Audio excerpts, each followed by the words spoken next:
ओम शांति।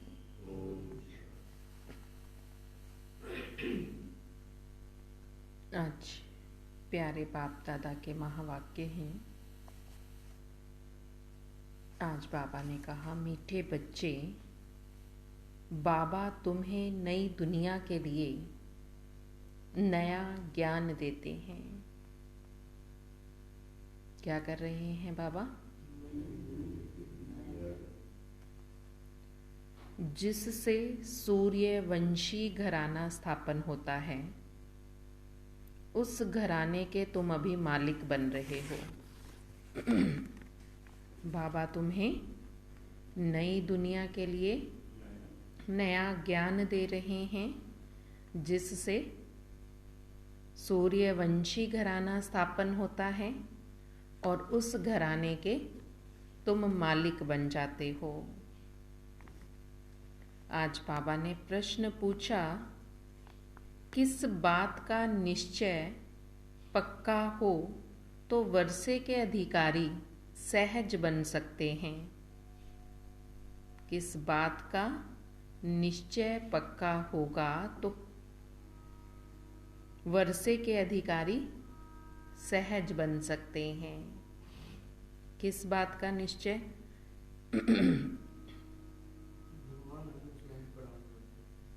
स्वयं भगवान पढ़ाने आए हैं। ये निश्चय पक्का होगा तो वर्षे के अधिकारी बन जाएंगे। और कौन सा निश्चय पक्का होना चाहिए?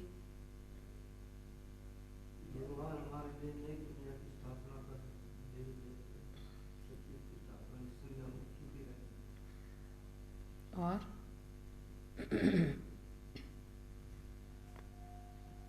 बाबा ने कहा, पहले पहले ये निश्चय हो जाए कि बेहद का वही बाबा स्वर्ग बनाने आया है। पहले पहले निश्चय हो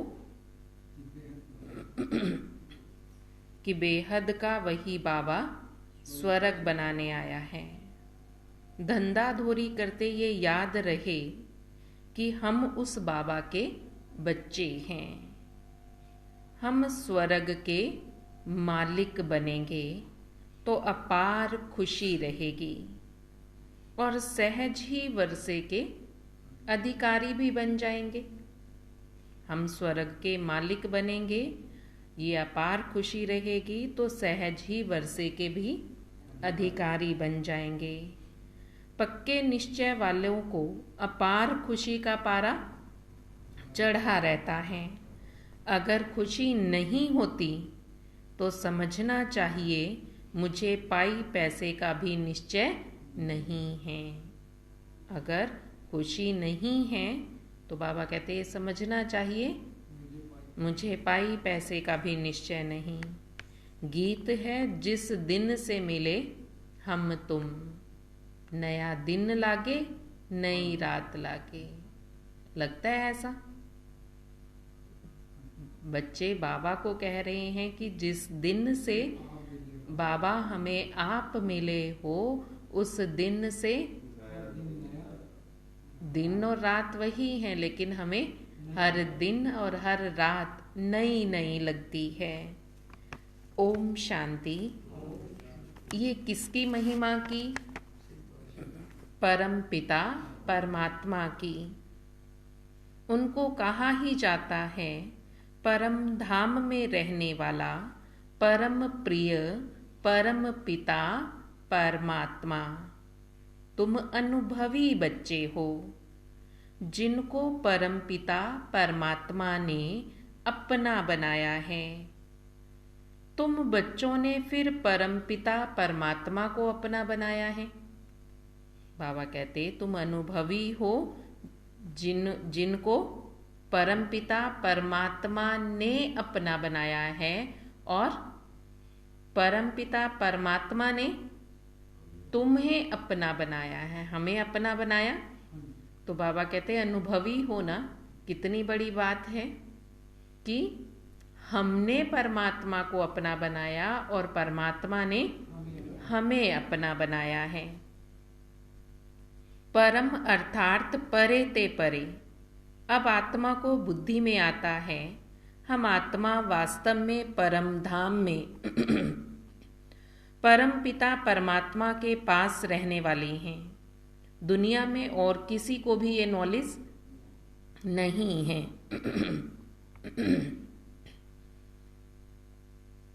वह तो अपने को ही परमात्मा का रूप समझ लेते हैं, तो कोई नॉलेज ही नहीं रही। वह परम पिता परमात्मा जब आकर मिलते हैं तो नई नई बातें सुनाते हैं।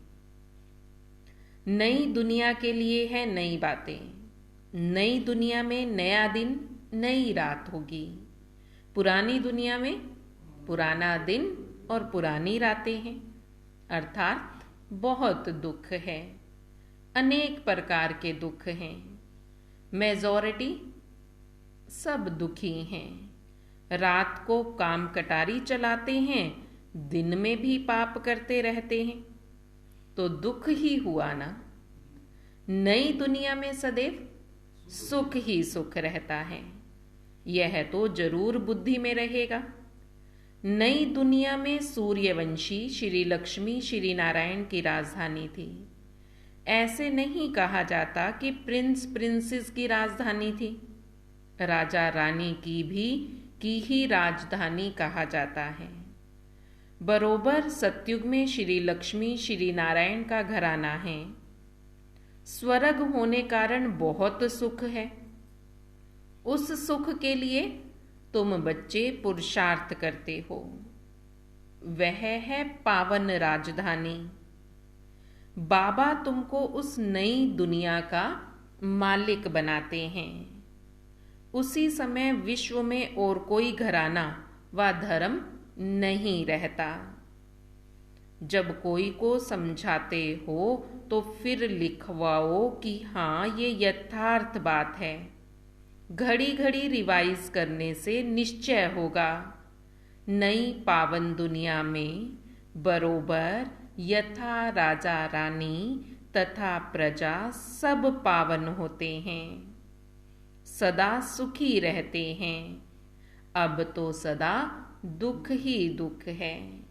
बाबा कहते किसी को भी समझाते हो तो क्या करें कृष्ण भाई जी? ये जो दुनिया है दुख ही दुख है। और बाबा कहते उनसे लिखवाओ कि हाँ ये बातें सही हैं, और फिर बार बार उन्हें याद दिलाओ कि हाँ इस दुनिया में दुख ही दुख है, कहीं सुख नहीं। अब तो सदा दुखी हैं। संगम युग पर ही तो कलयुग और सतयुग की भेंट करेंगे। जब बीच में खड़े होंगे तब ही तो तुलना कर सकेंगे ना। जब पता ही नहीं है ही कलयुग में, तो तब तुलना थोड़ी ही होगी। तुलना होगी तब जब बीच में खड़े होंगे। अब हम बीच में संगम पर खड़े हैं, तब बाबा कहते भेंट की जाती है। कलयुग अंत में क्या है और सतयुग आदि में क्या होगा, आज क्या है कल क्या होगा। अब बेहद की रात पूरी होती है, फिर कल दिन में राज्य करेंगे। आज पतित दुनिया है, कल पावन दुनिया होगी। साधु संत आदि सब गाते हैं पतित पावन सीताराम। जब देखो ऐसा गाते हैं तो उनसे पूछना चाहिए, आप पतित पावन किसको समझकर याद करते हो? पतित कौन है और पावन करने वाला कौन है? जब बाबा बोल रहे हैं कि जब दुनिया वाले ऐसे गाते हैं पतित पावन सीताराम, तो उनसे पूछना चाहिए पतित कौन है और पावन कौन बनाएगा। पतित दुनिया और पावन दुनिया कैसे है? जरूर पतितों को पावन बनाने वाला आएगा तो पावन बनाकर पावन दुनिया में ही ले जाएगा। कलयुग अंत को पतित दुनिया और सतयुग आदि को पावन दुनिया कहा जाता है। कलयुग के अंत में है पतित दुनिया और सतयुग के आदि को पावन दुनिया कहा जाता है। उसको ही सब याद करते हैं। पावन दुनिया है ही स्वर्ग, तो जरूर स्वर्ग स्थापन करने वाला निराकार परम पिता परमात्मा ही है। पावन दुनिया स्वर्ग का रचयिता है ही परम पिता परमात्मा, और नरक को रचने वाला रावण है।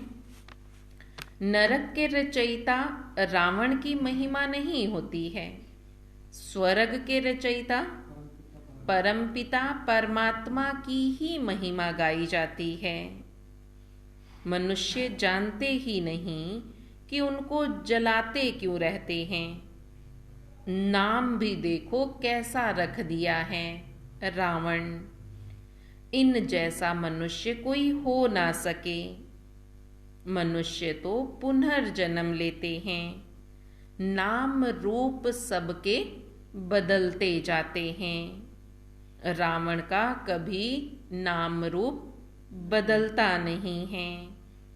यह 10 शीश ही चलते आते हैं, दिन प्रतिदिन फुट आधा लंबा ही बनाते जाते हैं, क्योंकि रावण अब बड़ा होता जाता है, तमो प्रधान हो गया है और उनको जलाते ही आते हैं।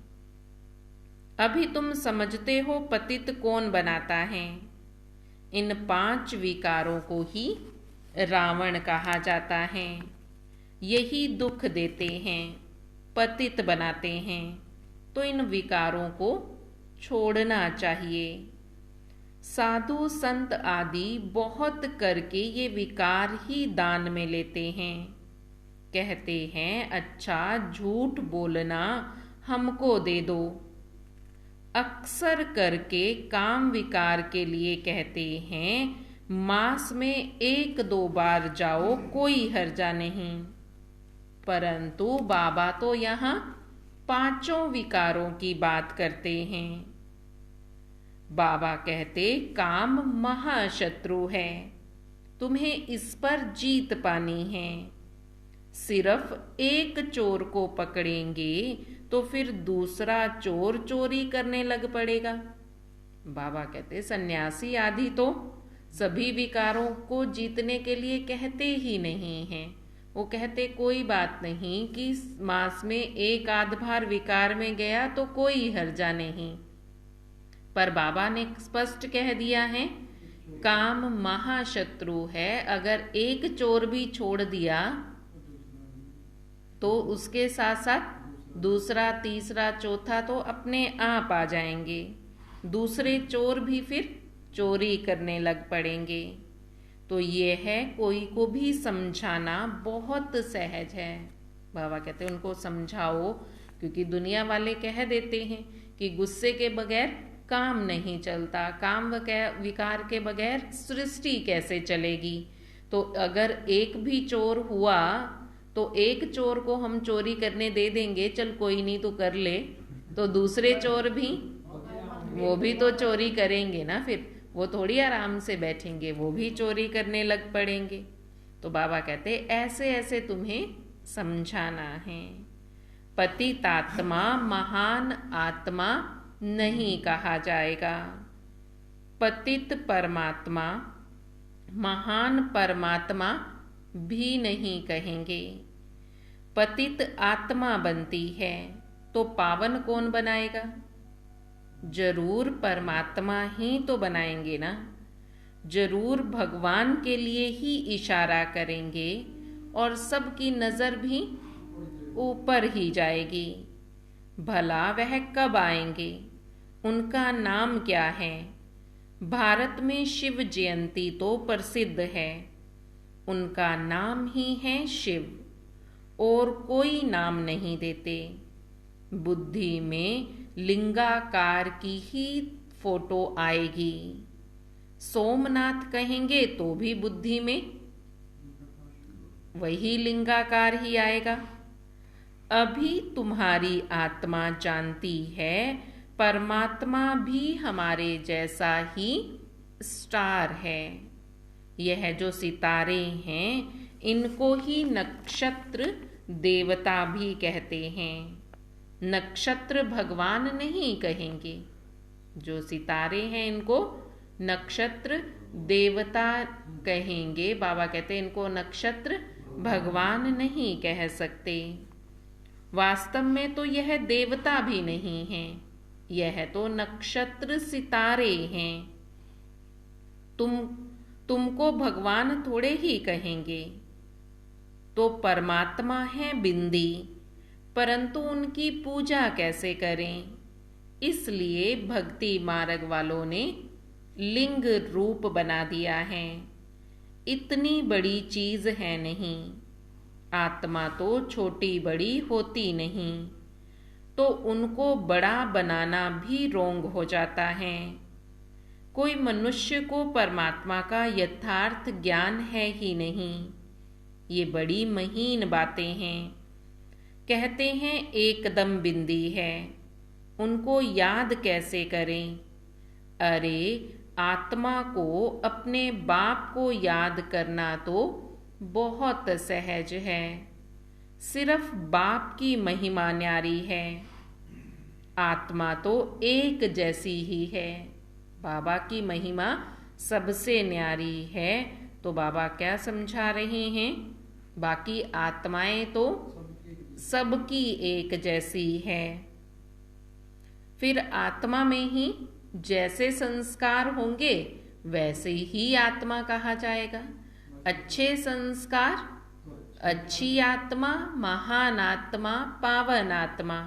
बुरे संस्कार पतितात्मा, पापात्मा बन जाते हैं। आत्मा में ही अच्छे बुरे ऊंचे नीचे संस्कार होते हैं। आत्मा में ही सारी नॉलेज होती है। आत्मा कभी छोटी बड़ी नहीं होती। मनुष्य गरीब अथवा शाहूकार बनते हैं, वह भी आत्मा के संस्कार अनुसार। अभी तुम बच्चों की बुद्धि में ये सारा ज्ञान है। मनुष्य परमात्मा को नहीं जानते, इस कारण आत्मा का ही ज्ञान नहीं है। उल्टा ईश्वर को सर्वव्यापी समझ लिया है। आत्मा ही यह सारा ज्ञान धारण करती है। आत्मा ही एक शरीर छोड़ दूसरा लेती है संस्कारों के अनुसार। आत्मा जो शरीर छोड़ेगी और जो दूसरा धारण करेगी, बाबा कहते जो मिला वो भी संस्कारों के अनुसार मिला था और अगला जन्म भी संस्कारों के अनुसार मिलेगा। जैसे हमारे संस्कार होंगे उस अनुसार ही जन्म होगा। यह सारी बात आत्मा पर है। मनुष्य अपने को मनुष्य समझकर बात करते हैं। यहाँ बाबा ने सिखाया है अपने को आत्मा समझकर बात करनी है। आत्मा समझने की प्रैक्टिस करनी पड़ती है। हम आत्माओं को परमपिता परमात्मा पढ़ाते हैं। मनुष्य तो कह देते हैं आत्मा निर्लेप है। अगर आत्मा निर्लेप है तो फिर संस्कार किस में भरते हैं? दुनिया वाले कह देते हैं आत्मा निर्लेप है, अर्थात आत्मा को कोई फर्क नहीं पड़ता। जो भी काम कर रहा है वो शरीर कर रहा है। खाना पीना तन दे खातिर रूदा कोई परहेज नहीं, कि आत्मा को कोई परहेज नहीं। खाना जो खा रहे हैं जो कुछ मर्जी खाओ, चाहे अंडा खाओ चाहे मांस खाओ, कुछ भी खाओ, ये वो तो तन खा रहा है, उसमें आत्मा का कोई रोल ही नहीं है। तो बाबा कहते दुनिया वाले ये समझते हैं कि वो निर्लेप है, आत्मा पर कोई लेप कोई शेप नहीं लगता, कोई पाप और पुण्य का आत्मा को फर्क नहीं पड़ता। सब पाप और पुण्य शरीर करता है और शरीर के मरने के साथ सब पाप पुण्य साथ ही जल जाते हैं, खत्म हो जाते हैं। लेकिन बाबा कहते ऐसा नहीं है। दुनिया में सुख और दुख हैं, ऊंचा और नीचा जन्म है तो जरूर फर्क पड़ता है तभी तो संस्कार आत्मा लेकर आई है तभी तो जन्म हुआ ना, नहीं तो फिर सबको एक जैसा जन्म मिलता, सब एक जैसा सुखी और दुखी ही रहते। किसी को कैसा दुख है, किसको कैसा दुख है, किसको दुख में भी सुख है, किसी को सुख में भी दुख है। तो संस्कारों के अनुसार फर्क पड़ता है, क्योंकि आत्मा में संस्कार रहते हैं। अगर आत्मा निर्लेप है तो फिर संस्कार किस में भरते हैं? दुनिया वाले बहुत मूंझे हुए हैं। नई दुनिया के लिए नया ज्ञान बाबा ही आकर देते हैं। पुरानी दुनिया में रहने वाले मनुष्य ये ज्ञान दे नहीं सकते। तो बाप को जानना चाहिए, भक्तों को भगवान से वर्षा लेना है। भक्ति भी चली आती है, ठिक्कर भीतर में परमात्मा को ढूंढते रहते हैं, समझते हैं सब परमात्मा के रूप हैं, वास्तव में है सब भाई भाई। दुनिया वाले समझते हैं आत्माएं सब परमात्मा का रूप हैं, लेकिन बाबा समझा रहे हैं आत्माएं सब भाई भाई हैं। आत्मा अलग है, परमात्मा अलग है। परमात्मा एक है और आत्माएं सब आपस में भाई भाई हैं।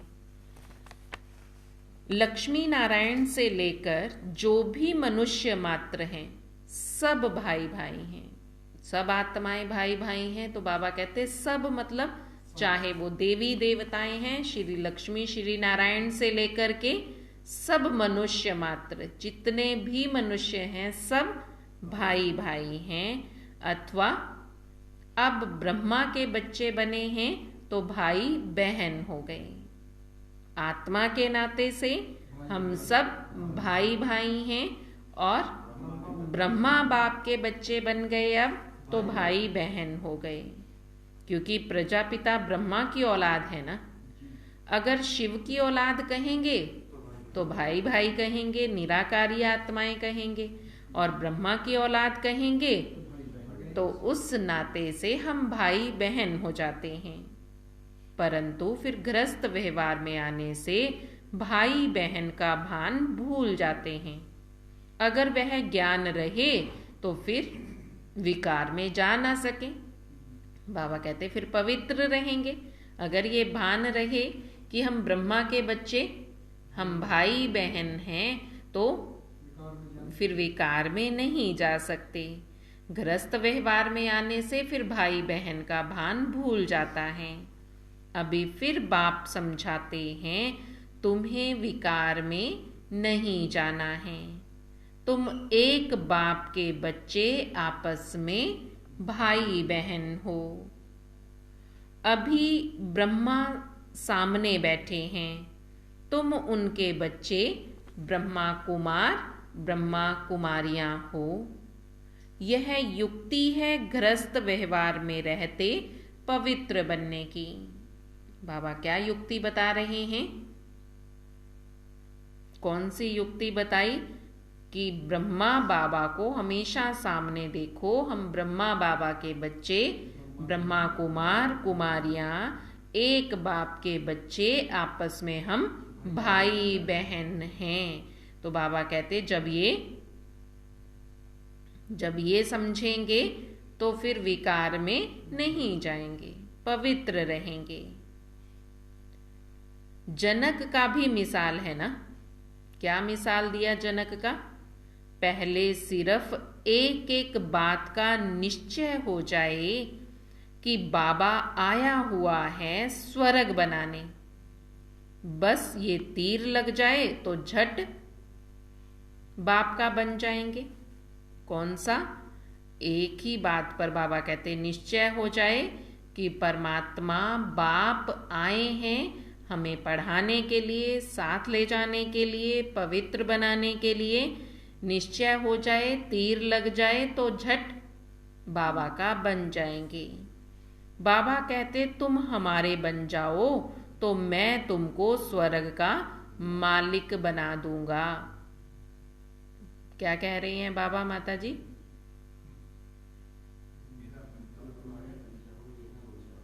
तुम हमारा, बाबा कहते तुम मेरे बन जाओ तो मैं तुमको स्वर्ग का मालिक बना दूंगा। निश्चय है ना? है निश्चय किस बात पर? निश्चय है कि यही हमारा बेहद का बाबा है। कौन? शिव बाबा, यही हमारा बेहद का बाप है। हम वर्षा जरूर लेंगे। मन मना भव मध्याजी भव। कितनी सहज बात है।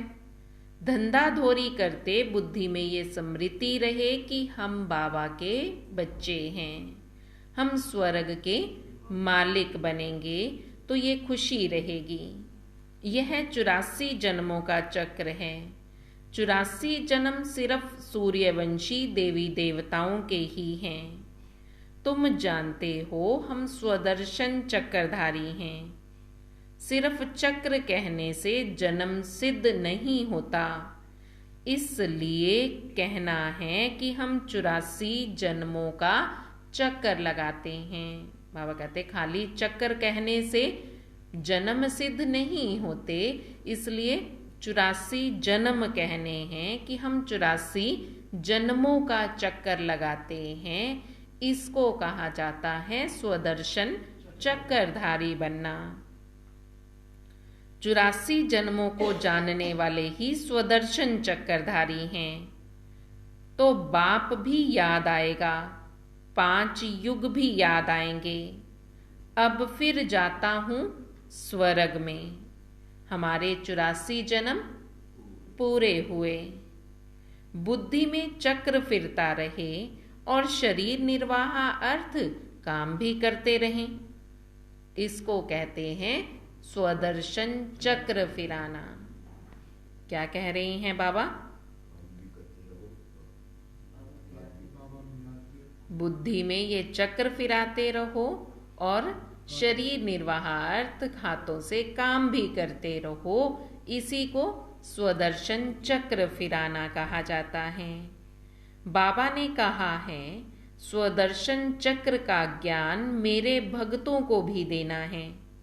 उनको समझाने से झट ये निश्चय होगा बरोबर हम 84 जन्म लेते हैं। 84 जन्म ना लेने वाला होगा तो उनको धारणा नहीं होगी। 84 जन्मों का अर्थ ही है पहले पहले हम सूर्यवंशी में आएंगे। थोड़ा भी कोई सुनकर जाएगा तो स्वर्ग में जरूर आएगा, परंतु 84 जन्म नहीं लेंगे, देरी से भी नहीं आ सकते। उसके लिए 84 जन्म थोड़े ही होंगे। जो देरी से आएंगे तो बाबा कहते उनके 84 जन्म नहीं होंगे। जो पहले पहले आएंगे, जो सूर्यवंशी घराने के देवी और देवताएं हैं, बाबा कहते 84 जन्म सिर्फ उन्हीं के ही हैं। बाकी किसके भी 84 जन्म नहीं हो सकते।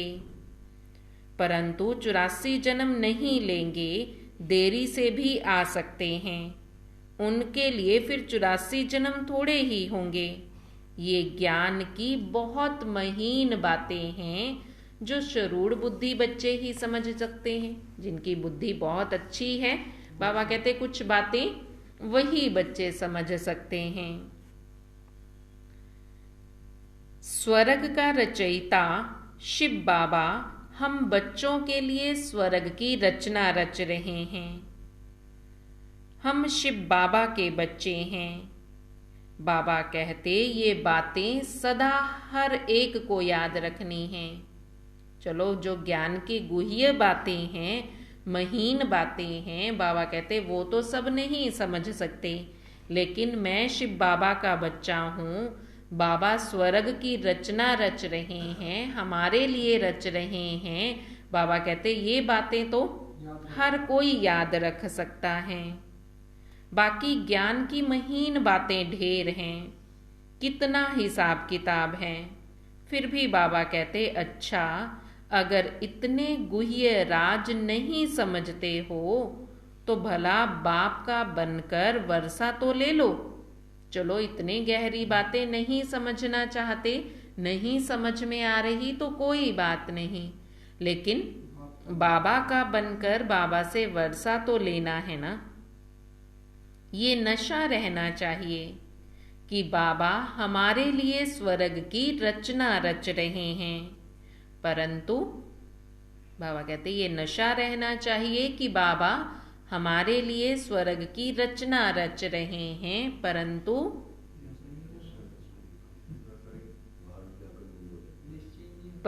माया नशा ठहरने ही नहीं देती। यहां तो नशा चढ़ जाएगा, पर बाहर निकलने से नशा खत्म हो जाता है, क्योंकि माया के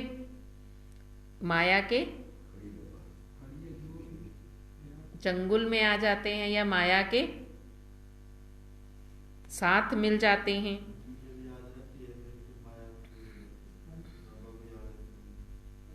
कोई तो कहते हैं बाप और वर्षे को याद करना ये कोई बड़ी बात नहीं है, माया हमको क्या करेगी। बाबा कहते हैं बाप और वर्षे को याद करना कोई बड़ी बात थोड़ी ही है, कर सकते हैं, माया हमारा क्या बिगाड़ेगी। परंतु फिर माया के चंगुल में ऐसे फंसते हैं जो पता भी नहीं पड़ता कहाँ चले गए। ऐसा माया अपने चंगुल में फंसाती है, पता भी नहीं पड़ता। हम तो जरूर वर्षा पाएंगे, कितनी सहज बात है। कोई को तीर लग जाए तो बाप और वर्षे को याद करते बहुत खुशी में रहें। जब तक खुशी नहीं आती तो बाबा कहेंगे पाई पैसे के निश्चय वाले हैं। पक्के निश्चय वाले को खुशी का पारा बहुत चढ़ा रहता है। कोई राजा के पास संतान नहीं होती तो कहते हैं किले के अंदर जो पहले पहले आएगा उनको गोद में ले लेंगे। किसी राजा ने ये शर्त रखी थी कि उसके पास कोई संतान नहीं थी तो आगे राजा किसको बनाए, तो उसने कह दिया कि आज राजमहल में जो सबसे पहले अंदर आएगा उसी को ही गोद ले लेंगे, उसी को ही राजा बनाएंगे। फिर क्यों लग जाती थी, फिर लाइनें लग जाती थी। मैच में भी देखो कितनी क्यू लगती हैं, दूध की बोतल लेने में कितनी क्यू लगती हैं।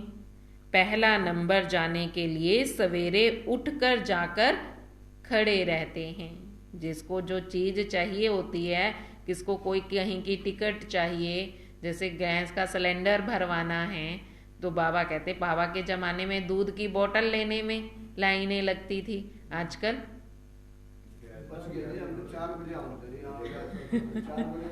लाइन में बाबा कहते सवेरे जल्दी उठ करके लाइन लगानी पड़ती है। फिर नंबर पड़ देना दीदी, जब भी क्या खत्म हो गया। देखो ये तो मोदी के राज में आपको सहूलियत मिली है। मोदी के भी नहीं, यहाँ भी लाइट भी हरियाणा में तकरीबन ठीक है। हाँ जी, लाइट की नहीं बड़ी दिक्कत है, तो लाइट आ गई ये गाड़े रहती है, बुद्धि वाले रहते हैं, उसके खून से खून भी बर्दाश्त करते हैं। तो बाबा कहते पहला नंबर जाने के लिए फिर सवेरे उठकर जाकर खड़े रहते हैं, नहीं तो समझते हैं फिर ठहरना पड़ेगा। तो यहाँ भी बाबा के गले का हार बनने के लिए लाइन लगाओ सवेरे सवेरे। बाबा कहते वो स्थूल चीजें लेने के लिए सवेरे सवेरे उठ करके भी पहला नंबर जाकर लेंगे, लाइन लगाएंगे। और बाबा के गले का हार बनने के लिए लाइन नहीं लगाएंगे। बाबा कहते ये भी सवेरे सवेरे उठकर खड़े हो जाना चाहिए। बाबा ने नहीं गैस का, वो तो मैंने कहा, बाबा ने तो दूध का एग्जाम्पल दिया है। तो बाबा ने दूध का एग्जाम्पल दिया है, सिर्फ दूध की बोतलों के लिए लाइन लगाते हैं। तो आजकल दूध की बोतलों के लिए तो लाइन लगती नहीं, तो मैंने कहा आजकल हमने गैस के ही देखी है लाइन लगाते हुए, तो इसलिए मैंने वो एग्जाम्पल दे दिया कि वो सुबह सुबह उठकर फिर वो गैस के सिलेंडरों के लिए जाकर लाइन में लगते हैं। दरवाजे खड़काते हैं, माता जी दरवाजे खोलो, सिलेंडर दो, आना बेटे वो पड़ा सिलेंडर समझ में आप टाइगर जावा कर ली। अब तो लाइन सिर्फ एक जगह लगती है जी, दवाई लेने के लिए डॉक्टर पे सबसे पहले जाना।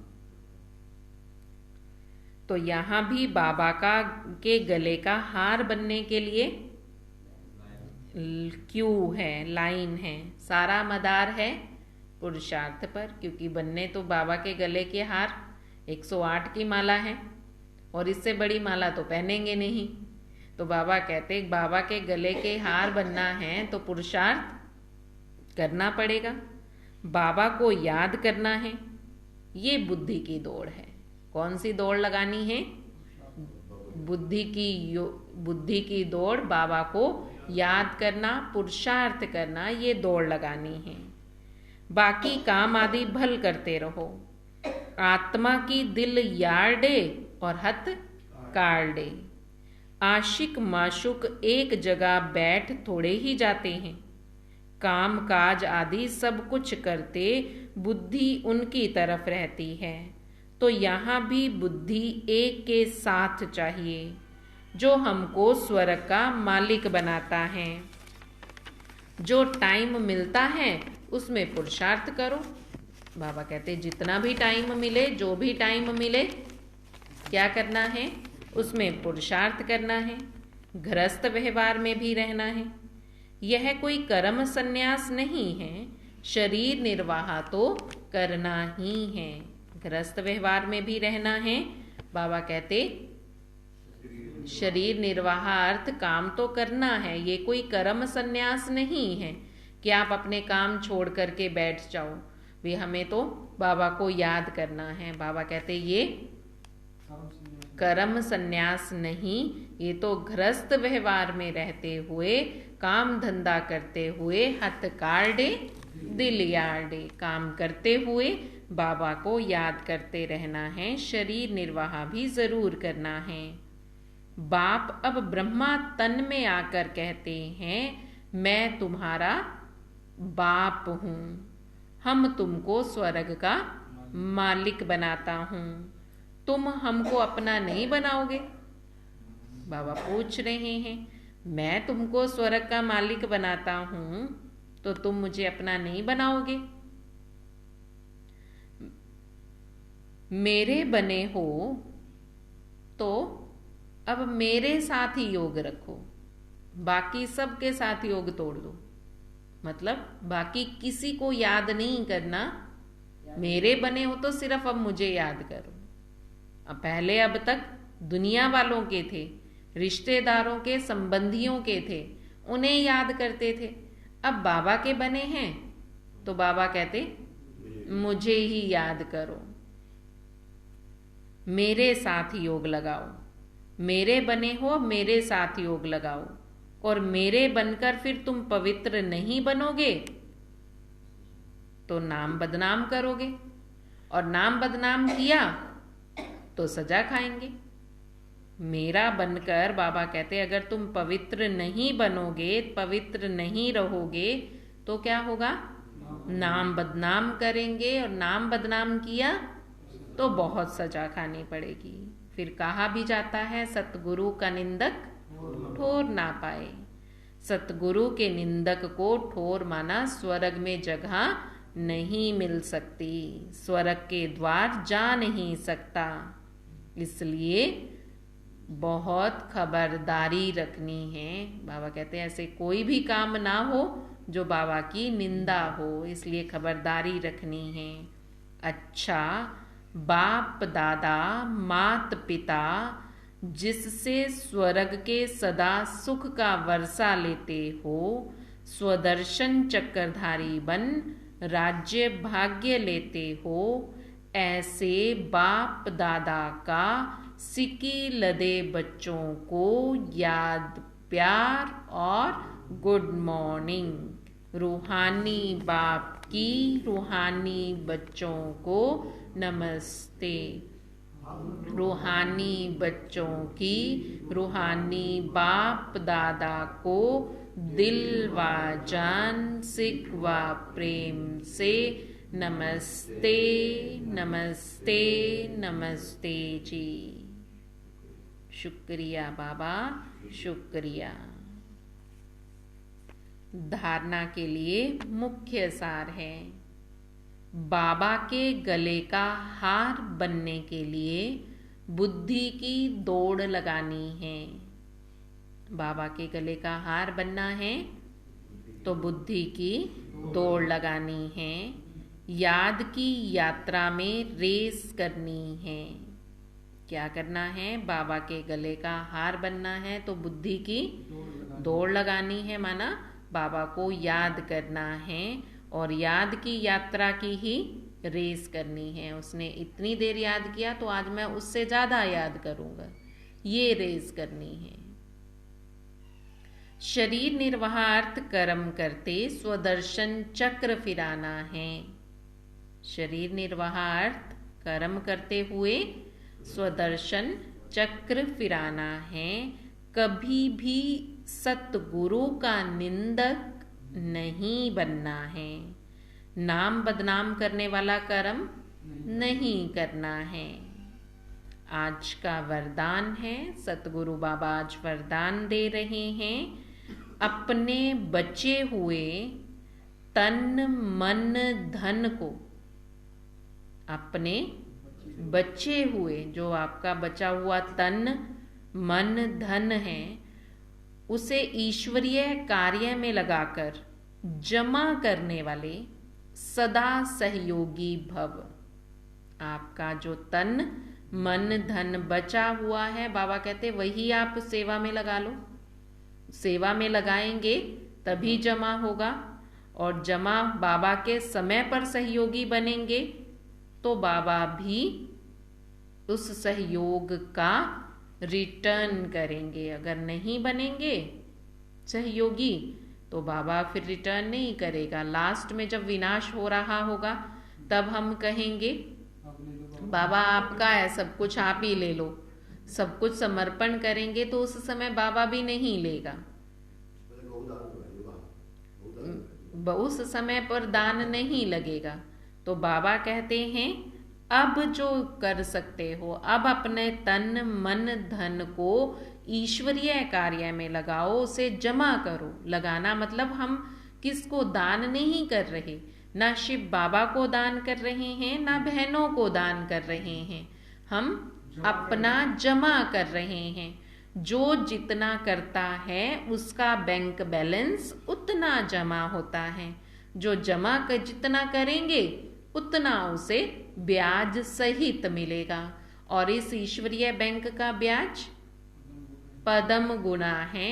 किसी भी बैंक वाला, कोई भी बैंक वाला इतना ब्याज दे ही नहीं सकता, सोच भी नहीं सकता, देना तो दूर की बात है, जितना बाबा देते हैं। इसलिए बाबा कहते हैं अपने बचे हुए तन मन धन को ईश्वरीय कार्य में लगाकर जमा करो तो सदा सहज सहयोगी बनेंगे। यादगार में जो गोवर्धन पर्वत को उठाने के लिए हर एक की उंगली दिखाई है ना, दिखाई ना, कि कृष्ण ने छोटी सी उंगली पर, सबसे छोटी उंगली पर गोवर्धन उठा दिया। तो बाबा कहते ये आप सबकी निशानी है कि सबकी छोटी उंगली, कि सब अपना थोड़ा थोड़ा तन, थोड़ा मन, थोड़ा धन, तन मन और धन थोड़ा थोड़ा सा, सबसे छोटी उंगली का थोड़ा थोड़ा तन मन धन, बाबा कहते हैं इसका सहयोग देंगे तो ये विश्व को बाबा ने जो स्वर्ग बनाने का बीड़ा उठाया है वो जल्दी बन जाएगा। प्रेम मंदिर में वृंदावन में वो तो दिखाई ना क्या, बाकी जो आपने सहयोग वाली बात करी तो वहाँ मेरे जैसे भी वो लाठी थोड़े दिखाया ही वहाँ। तो यादगार में जो गोवर्धन पर्वत को उठाने में हर एक की उंगली दिखाई है, ये आपके सहयोग की निशानी है। बाबा कहते जो हर एक को दिखाया है कि सबने साथ दिया, ये आपके सहयोग की निशानी है। आपने सहयोग दिया उसका यादगार उन्होंने वो मंदिरों में गोवर्धन पर्वत बैठा के बिता दिया। तो सबके सहयोग से, कि सबको सहयोग दिया। चित्र में बाप का साथ भी दिखाते हैं तो सेवा भी दिखाते हैं। श्री कृष्ण के रूप में बाबा का साथ भी दिखाते हैं और साथ साथ सबने सहयोग दिया, ये सेवा भी दिखाते हैं। अभी आप बच्चे बाप दादा के सहयोगी बने हो तभी तो आपका यादगार बनेगा। बाबा कहते जो सहयोगी बनेगा, जो अपना तन, जो अपना मन, जो अपना धन सेवा में लगाएगा उसी का ही तो यादगार बनेगा ना। जो लगाएंगे नहीं उनका यादगार भी फिर बनेगा नहीं। तो बाबा कहते हैं उनका ही तो यादगार दिखाते हैं। भक्ति में तो तन मन धन जो कुछ लगाया उसमें 99% गवा दिया, बाकी जो 1% बचा उसे अब सच्ची दिल से ईश्वरीय कार्य में लगाओ। बाबा कहते हैं अब तक तुम्हारे पास जो तुम्हारा तन मन धन था तुमने 99% तो भक्ति में गवा दिया, सब कुछ खत्म कर दिया। अब जो 1% बचा है उसको तो बाबा की सेवा में लगा दो, उससे तो सहयोगी बन जाओ, उसे ईश्वरीय कार्य में लगाओ। वो 1% का ही मैं पदम गुणा दूंगा।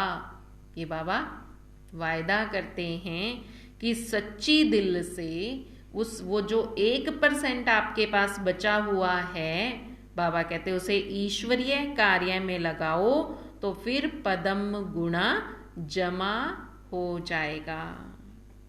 आज का स्लोगन है, जो निर्माण बनते हैं उन्हें स्वतः सर्व का मान प्राप्त होता है। जो निर्माण बनते हैं उन्हें स्वतः सर्व का मान प्राप्त होता है। सर्व का मान प्राप्त करना है तो निर्माण बनना होगा। अच्छा, ओम शांति, ओम शांति।